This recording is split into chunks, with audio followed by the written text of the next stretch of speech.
আল্লাহর রাসূলের চেহারা লাল হয়ে গেল। আল্লাহর রাসূল বললেন, হে আবু হুরায়রা, তুমি কি তোমার মায়ের বিরুদ্ধে আমার কাছে নালিশ করতে আসছো? আবু হুরায়রা রাদিয়াল্লাহু তাআলা আনহু বললেন, ইয়া রাসূলুল্লাহ, আমি আমার মায়ের বিরুদ্ধে নালিশ করার জন্য আপনার কাছে আসি না, বরং আমি চাই আপনি আমার মায়ের হেদায়েতের জন্য একটু দোয়া করেন। সুবহানাল্লাহ। আল্লাহর রাসূল হাত তুলে দোয়া করলেন, আল্লাহুম্মা ইহদি উম্মা আবি হুরায়রা, হে আল্লাহ তুমি আবু হুরায়রার মাকে হেদায়েত দিয়ে দাও। কে দোয়া করেছেন? কে দোয়া করেছেন? দোয়া কবুল হবে কিনা? হয়ে গেছে, দোয়া কবুল হয়ে গেছে। আবু হুরায়রা রাদিয়াল্লাহু তাআলা আনহু আল্লাহর রাসূলের দোয়ার পর তিনি বাড়ির দিকে দৌড়াতে লাগলেন। সাথী সঙ্গীরা বলল, কি হয়েছে? আবু হুরায়রার কি হয়েছে? এমন শান্তশিষ্ট লোকটা কেন দৌড়াচ্ছে, তার কারণ কি? সাথী সঙ্গীরা দৌড়ে বলল, তোমার কি হয়েছে, নাকি তোমার কোনো বিপদ এসেছে? আবু হুরায়রা রাদিয়াল্লাহু তাআলা আনহু বললেন, আমার কোনো বিপদ আসে না, আল্লাহর রাসূল আমার মায়ের হেদায়েতের জন্য দোয়া করেছেন, আমি দেখতে চাই আমি আগে বাড়িতে পৌঁছতে পারি না আল্লাহর রাসূলের দোয়া আগে বাড়িতে পৌঁছে যায়। সুবহানাল্লাহ। আবু হুরায়রা রাদিয়াল্লাহু তাআলা আনহু বাড়িতে গিয়ে দরজার মধ্যে নক করলেন। এর আগে দরজার মধ্যে যখন নক করতেন, ভিতর থেকে গরম গরম আওয়াজ আসতো, তর্জন গর্জন আসতো, খারাপ ব্যবহারের আওয়াজ আসতো। কিন্তু আজকে ভিতর থেকে নরম নরম আওয়াজ আসছে, বলছে, বাবা তুমি একটু দাঁড়াও, তুমি একটু দাঁড়াও, আমি আসতেছি, তুমি একটু দাঁড়াও। আবু হুরায়রা রাদিয়াল্লাহু তাআলা আনহু বুঝে নিলেন, আমার আগে আল্লাহর রাসূলের দোয়া বাড়িতে পৌঁছে গিয়েছে। সুবহানাল্লাহ। দরজা খুলে মা বললেন, হে আবু হুরায়রা, আমি এতদিন তোমার সাথে খারাপ ব্যবহার করেছি, দয়া করে তুমি আমাকে ক্ষমা করে দাও, আমাকে ক্ষমা করে দাও, আমি ইসলাম গ্রহণ করব, তুমি আমাকে মুসলমান বানিয়ে দাও। আবু হুরায়রা রাদিয়াল্লাহু তাআলা আনহু বললেন, মা আমার সাথে পড়েন আর বিশ্বাস করেন, আশহাদু আল্লা ইলাহা ইল্লাল্লাহু ওয়া আশহাদু আন্না মুহাম্মাদান আবদুহু ওয়া রাসূলুহু। তোমাদের প্রতিপালক আদেশ করেছেন একমাত্র তার ইবাদত করার জন্য, তার সাথে সাথে পিতা মাতার সাথে সৎ ব্যবহার করার জন্য। সুবহানাল্লাহ। বিশেষ করে কোন সময়? যখন পিতামাতা বার্ধক্যে চলে যায়, পিতামাতা যখন বার্ধক্যে চলে যায়, বয়োবৃদ্ধ হয়ে যায়, তখন একেবারে অসহায় হয়ে যায়, সন্তানের মুখাপিকি হয়ে যায়, সন্তানের খিদমতের মুখাপিকি হয়ে যায়। এই সময়ের কথা আল্লাহ রাব্বুল আলামিন বিশেষ করে বলেছেন, বিশেষ করে ওই সময়ের কথা বলেছেন, ফালা তাকুল্লাহুমা উফ, এমন আচরণ করিও না যেই আচরণে অসন্তুষ্ট হয়ে পিতামাতা বলে উফ। ওয়ালা তানহারহুমা, মানুষ যখন বার্ধক্যে চলে যায়, মেজাজটা রুক্ষ হয়ে যায়, ভালো কথা তার কাছে তখন খারাপ লাগে।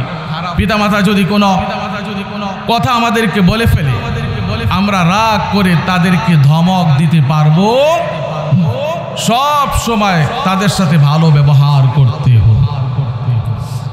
আর আল্লাহ রাব্বুল আলামিন বলেছেন পিতামাতার জন্য দোয়া করতে, রব্বিরহামহুমা কামা রব্বায়ানি সগীরা। আমরা সবাই পারি না?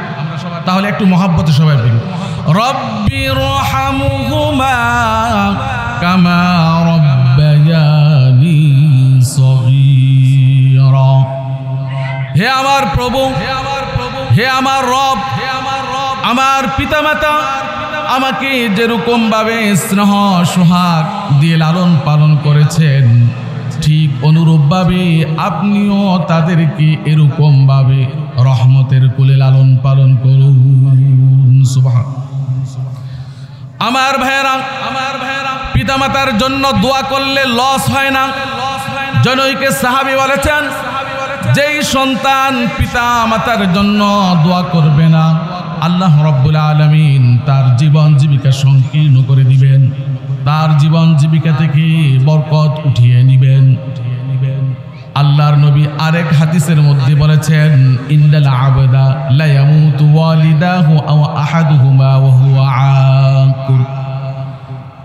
সন্তান পিতামাতা জীবিত থাকা অবস্থায় পিতামাতার কদর না বুঝে তাদের সাথে বেয়াদবি করেছে, তাদের সাথে অসৌজন্যমূলক আচরণ করেছে, কিন্তু যখন পিতামাতা দুনিয়ার থেকে চলে গিয়েছে তখন তাদের কদর বুঝেছি, পিতামাতা আমার জন্য কি ছিল, এমন আছে কিনা বলেন। তখন পিতামাতার জন্য খালি খালি দোয়া করে। আল্লাহর হাবিব বলেছেন, এমন যদি কোনো সন্তানের অবস্থা হয়, পিতামাতা মৃত্যুর পর তাদের জন্য দোয়া করতে থাকি, আল্লাহ রাব্বুল আলামিন ওই সন্তানটাকে নেক সন্তান হিসাবে তার আমল নামার মধ্যে লিখে নিবেন। সুবহানাল্লাহ। আল্লাহর রাসূল অন্য হাদিসের মধ্যে বলেছেন, বাররু আবাআকুম কামা তাবাররাকুম আবনাউকুম। তোমরা তোমাদের মা বাবার সাথে সৎ ব্যবহার করো, তাহলে তোমাদের সন্তানও তোমাদের সাথে সৎ ব্যবহার করবে। তোমরা তোমাদের মা বাবার জন্য দোয়া করো, তাহলে তোমাদের সন্তানও তোমাদের জন্য দোয়া করবে। সুবহানাল্লাহ। আমার ভাইয়েরা, আমরা কি সন্তানের দোয়া পাইতে চাই? কি বলেন, আমরা কি আমাদের সন্তানের দোয়া পেতে চাই? যে একটু হাত তুলুন তো দেখি, আমাদের সন্তান আমাদের জন্য দোয়া করুন। সন্তানের দোয়া পিতামাতার জন্য অনেক অনেক কার্যকর। হাদিসের মধ্যে আল্লাহ নবী বলেছেন, ইযা মাতাল ইনসানু ইনকাতা আনহু আমালুহু ইল্লা মিন সালাসাতি আশিয়া। মানুষ যখন ইন্তেকাল করে তখন তার আমলের সব দরজাগুলি বন্ধ হয়ে যায়, আমল নামার মধ্যে সওয়াব লেখার সবগুলি দরজা বন্ধ হয়ে যায়, তবে তিনটা দরজা খোলা থাকে। এক নম্বর হলো সদকাতিন জারিয়াতিন, যদি জনকল্যাণমূলক কোনো কাজ সে করে যায় একমাত্র আল্লাহর সন্তুষ্টির জন্য, তাহলে তার সওয়াব তার আমল নামার মধ্যে পুষতেই থাকে। সুবহানাল্লাহ। দুই নম্বর হলো আও ইলমিন ইউনতাফাউ বিহি, এমন জ্ঞান রেখে গিয়েছে, এমন জ্ঞান শিক্ষা দিয়ে গিয়েছে, এই জ্ঞান যতদিন পর্যন্ত ব্যক্তির পর ব্যক্তির মাঝে যেতে থাকবে, ওই ব্যক্তির আমল নামার মধ্যে সওয়াব পুষতেই থাকবে।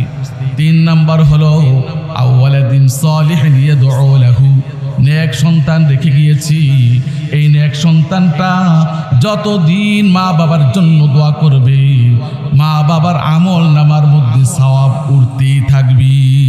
সুবহানাল্লাহ।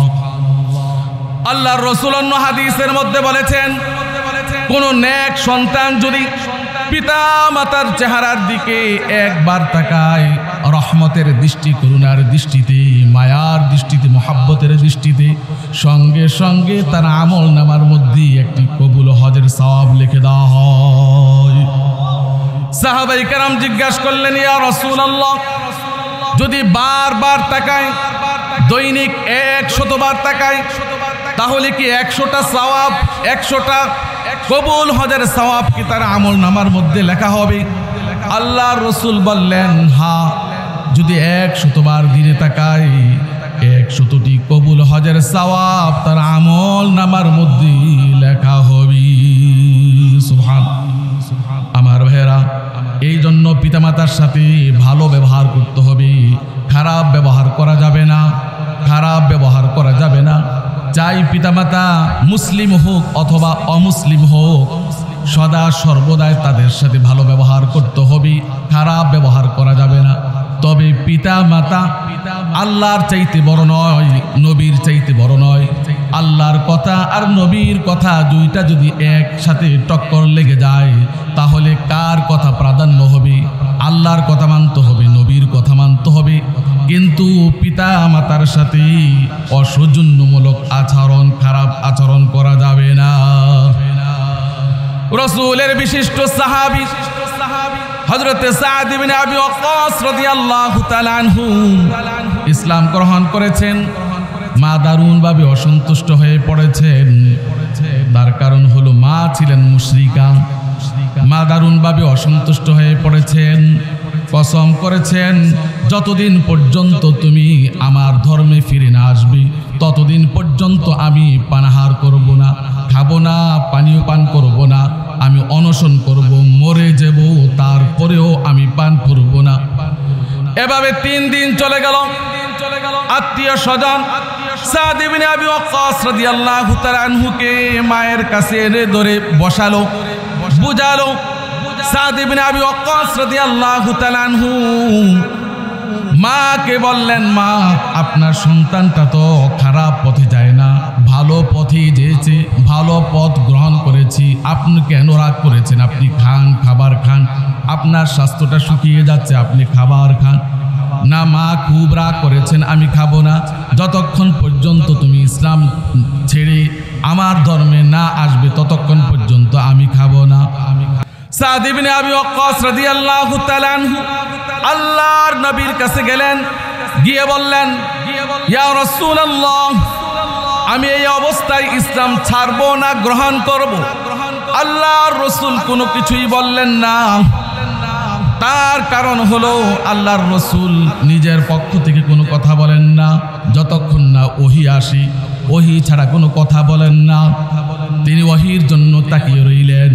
সাদ ইবনে আবি ওয়াক্কাস রাদিয়াল্লাহু তাআলা আনহু যখন ফিরে আসছিল, আল্লাহ রাব্বুল আলামিন তার ঈমানের উপর এই অবিচলতায় দিকে সন্তুষ্ট হয়ে সঙ্গে সঙ্গে কুরআনুল কারীমের মধ্যে আয়াত অবতীর্ণ করে জানিয়ে দিলেন, ওয়াসাইনাল ইনসানা বিওয়ালিদাইহি হুসনা ওয়া ইন জাহাদাকা লিতুশরিকা বি মা লাইসা লাকা বিহি ইলমুন ফালা তুতি'হুমা। আল্লাহ রাব্বুল আলামিন বলেন, আমি দুনিয়ার মানুষকে আদেশ করেছি পিতামাতার সাথে সৎ ব্যবহার করো। যদি তোমার পিতামাতা তোমাকে আমার সাথে শিরিক করার জন্য আদেশ করে, বাধ্য করে, তাহলে তুমি তাদের কথা মানবে না। এই জন্য পিতামাতা মুসলিম হোক অমুসলিম হোক সদা সর্বদা তাদের সাথে ভালো ব্যবহার করতে হবে, খারাপ ব্যবহার করা যাবে না। যদি তারা আল্লাহ তার রাসূলের বিরুদ্ধে কোনো কথা বলার মানার জন্য সন্তানকে বাধ্য করে, তাহলে আল্লাহ তার রাসূলের বিরুদ্ধে যে কথা আছে সেটা মানা যাবে না, কিন্তু পিতামাতার সাথে সৎ ব্যবহার করতে হবে। তার কারণ হলো আল্লাহর রাসূল হাদিসের মধ্যে বলেছেন, লা তাআতা লিমাখলুকিন ফি মাসিয়াতিল খালিক। আল্লাহর অবাধ্য করে মাখলুকের আনুগত্য করা চলবে না। আল্লাহর অবাধ্য করে মাখলুকের আনুগত্য করা চলবে। আমার ভাইরা, পিতামাতা যদি বেদিন হয়, পিতামাতা যদি বেনমাজি হয়, পিতামাতা যদি বেপরদা হয়, তাহলেও তাদের সাথে খারাপ ব্যবহার করা যাবে না। তাদেরকে বুঝাতে হবে, তাদের জন্য দোয়া করতে হবে। যদি নিজের দোয়া না হয়, তাহলে যারা আল্লাহ তাআলার প্রিয় বান্দা তাদের কাছে গিয়ে বলতে হবে, হুজুর আমার মার জন্য একটু দোয়া করেন, আমার বাবার আমার মায়ের হেদায়েতের জন্য একটু দোয়া করেন। তারপরেও তাদের সাথে খারাপ ব্যবহার করা। রাসূলের বিশিষ্ট সাহাবী হযরতে আবু হুরায়রা রাদিয়াল্লাহু তাআলা আনহু ইসলাম গ্রহণ করেছেন। মা দারুণভাবে অসন্তুষ্ট হয়ে পড়লেন। তার কারণ হলো মা মুশরিকা ছিলেন। মুশরিকা থাকার কারণে ইসলাম গ্রহণটা সহ্য করতে পারলেন না। আবু হুরায়রা রাদিয়াল্লাহু তাআলা আনহু বাড়িতে যখন আসেন, তখন মা সন্তানের সাথে দুর্ব্যবহার করে, খারাপ ব্যবহার করে। আবু হুরায়রা রাদিয়াল্লাহু তাআলা আনহু আল্লাহর নবীর কাছে গেলেন, গিয়ে বললেন, ইয়া রাসূলুল্লাহ, ইয়া হাবিবাল্লাহ, যেদিন থেকে আমি ইসলাম গ্রহণ করেছি ওই দিন থেকে আমার মা আমার সাথে দুর্ব্যবহার করছে। আল্লাহর রাসূলের চেহারা লাল হয়ে গেল। আল্লাহর রাসূল বললেন, আবু হুরায়রা, তুমি কি তোমার মায়ের বিরুদ্ধে আমার কাছে নালিশ করতে আসছো? আবু হুরায়রা রাদিয়াল্লাহু তাআলা আনহু বললেন, ইয়া রাসূলুল্লাহ, আমি আমার মায়ের বিরুদ্ধে নালিশ করার জন্য আপনার কাছে আসি না, বরং আমি চাই আপনি আমার মায়ের হেদায়েতের জন্য একটু দোয়া করেন। সুবহানাল্লাহ। আল্লাহর রাসূল হাত তুলে দোয়া করলেন, আল্লাহুম্মা ইহদি উম্মা আবি হুরায়রা, হে আল্লাহ তুমি আবু হুরায়রার মাকে হেদায়েত দিয়ে দাও। কে দোয়া করেছেন? কে দোয়া করেছে? দোয়া কবুল হবে কিনা? হয়ে গেছে, দোয়া কবুল হয়ে আবু হুরায়রা রাদিয়াল্লাহু তাআলা আনহু আল্লাহর রাসূলের দোয়ার পর তিনি বাড়ির দিকে দৌড়াতে লাগলেন। সাথী সঙ্গীরা বলল, কি হয়েছে? আবু হুরায়রার কি হয়েছে? এমন শান্তশিষ্ট লোকটা কেন দৌড়াচ্ছে, তার কারণ কি? সাথী সঙ্গীরা দৌড়িয়ে বলল, তোমার কি হয়েছে, নাকি তোমার কোনো বিপদ এসেছে? আবু হুরায়রা রাদিয়াল্লাহু তাআলা আনহু বললেন, আমার কোনো বিপদ আসে না, আল্লাহর রাসূল আমার মায়ের হেদায়েতের জন্য দোয়া করেছেন, আমি দেখতে চাই আমি আগে বাড়িতে পৌঁছতে পারি না আল্লাহর রাসূলের দোয়া আগে বাড়িতে পৌঁছে যায়। সুবহানাল্লাহ। আবু হুরায়রা রাদিয়াল্লাহু তাআলা আনহু বাড়িতে গিয়ে দরজার মধ্যে নক করলেন। এর আগে দরজার মধ্যে যখন নক করতেন, ভিতর থেকে গরম গরম আওয়াজ আসতো, তর্জন গর্জন আসতো, খারাপ ব্যবহারের আওয়াজ আসতো। কিন্তু আজকে ভিতর থেকে নরম নরম আওয়াজ আসছে, বলছে, বাবা তুমি একটু দাঁড়াও, তুমি একটু দাঁড়াও, আমি আসতেছি, তুমি একটু দাঁড়াও। আবু হুরায়রা রাদিয়াল্লাহু তাআলা আনহু বুঝে নিলেন আমার আগে আল্লাহর রাসূলের দোয়া বাড়িতে পৌঁছে গিয়েছে। সুবহানাল্লাহ। দরজা খুলে মা বললেন, হে আবু হুরায়রা, আমি এতদিন তোমার সাথে খারাপ ব্যবহার করেছি, দয়া করে তুমি আমাকে ক্ষমা করে দাও, আমাকে ক্ষমা করে দাও, আমি ইসলাম গ্রহণ করব, তুমি আমাকে মুসলমান বানিয়ে দাও। আবু হুরায়রা রাদিয়াল্লাহু তাআলা আনহু বললেন, মা আমার সাথে পড়েন আর বিশ্বাস করেন, আশহাদু আল্লা ইলাহা ইল্লাল্লাহু ওয়া আশহাদু আন্না মুহাম্মাদান আবদুহু ওয়া রাসূলুহু। কালিমা শাহাদাত পড়ে মুসলমান হয়ে গেলেন। সুবহানাল্লাহ। হাদিসের মধ্যে আল্লাহ নবী বলেছেন, হুমা জান্নাতুকা ওয়া নারুকা, তোমার মা, তোমার মা, তোমার বাবা হয়তো তোমার জন্য জান্নাত হবে, না হয় জাহান্নাম হয়ে যাবে। মা বাবা যদি অসন্তুষ্ট হয়ে বদদোয়া দেয়, জাহান্নাম ওয়াজিব হয়ে যাবে। মা বাবা যদি সন্তুষ্ট হয়ে সন্তানের জন্য দোয়া দেয় তাহলে দুনিয়াতে কল্যাণ হবে, আখিরাতে সন্তানের জন্য জান্নাত হয়ে যাবে। সুবহানাল্লাহ। রাসূলের বিশিষ্ট সাহাবী হযরত আলকামা রাদিয়াল্লাহু তাআলা আনহু জীবনের শেষ মুহূর্ত যখন পৌঁছে গেলেন, খুব শোচনীয় অবস্থা, খুব শোচনীয় অবস্থা।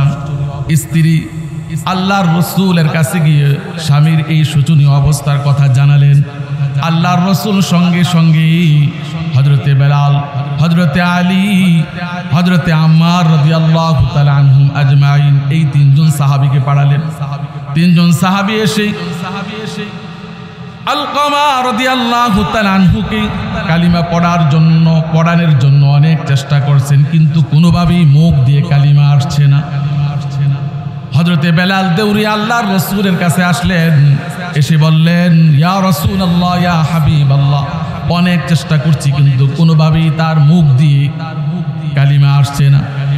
আল্লাহর রাসূল বললেন, তোমরা গিয়ে দেখো তার মা বাবা বেঁচে আছে কিনা। সংবাদ দেওয়া হলো, বাবা দুনিয়ার থেকে চলে গিয়েছে, মা বেঁচে আছে। আল্লাহর রাসূল বললেন, গিয়ে বলো মা আমার কাছে আসতে পারবে কিনা, আর যদি না আসতে পারে তাহলে আমি নিজেই তার কাছে যাব, অনুমতি নিয়ে আস।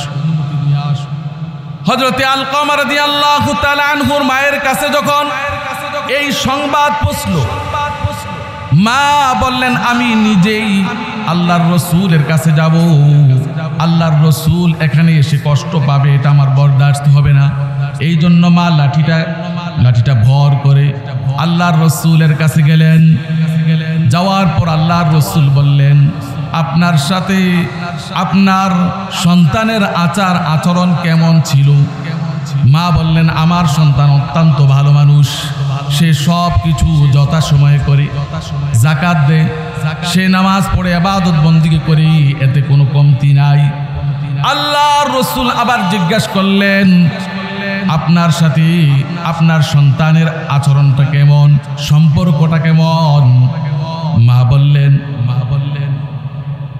স্ত্রীর কারণে আমি একটু তার প্রতি অসন্তুষ্ট হয়ে আছি। আল্লাহর রাসূল বুঝে নিলেন এই জন্যই তার মুখ দিয়ে কালিমে তয়্যিবা উচ্চারণ হচ্ছে না। আল্লাহর রাসূল সাহাবায়ে কেরামকে বললেন, ও আমার সাহাবীরা, তোমরা কাঠ নিয়ে আসো, আগুন জ্বালাও, আলকামাকে এই আগুনের মধ্যে ফেলে তাকে পুড়িয়ে দাও, জ্বালিয়ে দাও। মা যখন এই কথা শুনলেন বললেন, ইয়া রাসূলুল্লাহ, আমার সামনে আমার মাকে আগুনের মধ্যে ফেলে দেওয়া হবে, এটা আমার সহ্য হবে না, আমি তো বরদাস্ত করতে পারবো না। আল্লাহর রাসূল বললেন, হে আলকামার মা, আপনি শুনেন, এটা তো দুনিয়ার আগুন, এর চাইতে জাহান্নামের আগুন আরো বেশি তাপ হবে, বেশি আলো হবে, বেশি গরম হবে। আপনি কি চান আপনার অসন্তুষ্টির কারণে আপনার সন্তানটা জাহান্নামের আগুনের মধ্যে জ্বলুক? আলকামার মা চোখের পানি ছেড়ে বললেন, ইয়া রাসূলুল্লাহ, আমি এতদিন আমার সন্তানের প্রতি কিছুটা অসন্তুষ্ট ছিলাম, আজকে আপনাদেরকে সাক্ষী রেখে বললাম আমি আমার সন্তানের প্রতি সন্তুষ্ট হয়ে গেলাম। আমার ভাইরা, ইতিহাস লেখে মা যখন এই কথা বললেন, সঙ্গে সঙ্গে তার মুখ দিয়ে কালিমে তয়্যিবা উচ্চারণ হয়ে তিনি দুনিয়ার থেকে চিরবিদায় হয়ে গেলেন। আল্লাহর রাসূল হযরতে আলকামা রাদিয়াল্লাহু তাআলা আনহু জানাজার নামাজ পড়লেন, দাফন কাফন সব কিছু করে কবরের পাশে দাঁড়িয়ে বললেন, হে আমার মুহাজিরা, হে আমার মুহাজির সাহাবীরা, হে আমার আনসার সাহাবীরা, তোমরা শুনো, যেই ব্যক্তি মায়ের উপর যে ব্যক্তি মায়ের উপর স্ত্রীকে প্রাধান্য দিবে, ওই ব্যক্তির জীবন জীবিকা সংকীর্ণ হয়ে যাবে। ওই ব্যক্তির ফরজ নফল নামাজ ইবাদত বন্দেগী কোনোটাই আল্লাহর কাছে কবুল হবে না। এই জন্য মা বাবার সাথে সৎ ব্যবহার করতে, ভালো ব্যবহার করতে হবে। দুর্ব্যবহার করবেন, ধমক দিয়ে কথা বলবেন, মায়ের সাথে খারাপ ব্যবহার করবেন, বাবার সাথেও করা যাবে না। মায়ের গুরুত্ব বেশি, কিন্তু বাবার সাথেও দুর্ব্যবহার করা যাবে। আমার ভাইরা, ইতিহাসের মধ্যে লেখা হয় বনি ইসরাইলের মধ্যে 3 জন লোক ছিল। একদিন তারা কোথাও যাচ্ছে, যেতে যেতে পাহাড়ের মধ্যে গিয়ে পৌঁছলো, আশ্রয় নেওয়ার জন্য একটা গুহার মধ্যে ঢুকলো।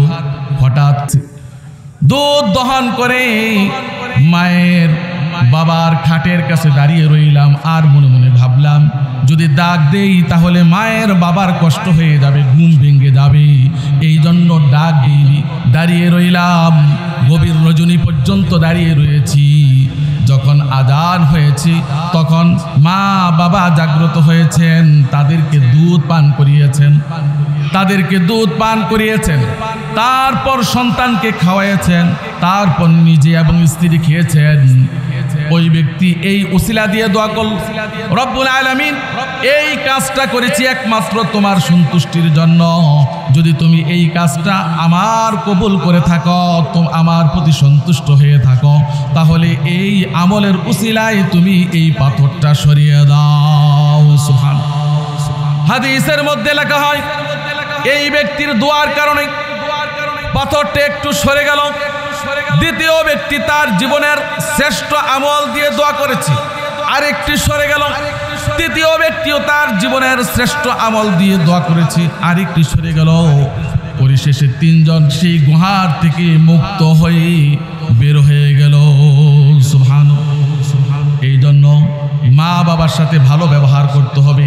মা বাবার সাথে যদি ভালো ব্যবহার করা হয়, তার ফলাফল দুনিয়ার মধ্যেও পাওয়া যায়। তার বাস্তব প্রমাণ হলো এই হাদিস, ঠিক কিনা?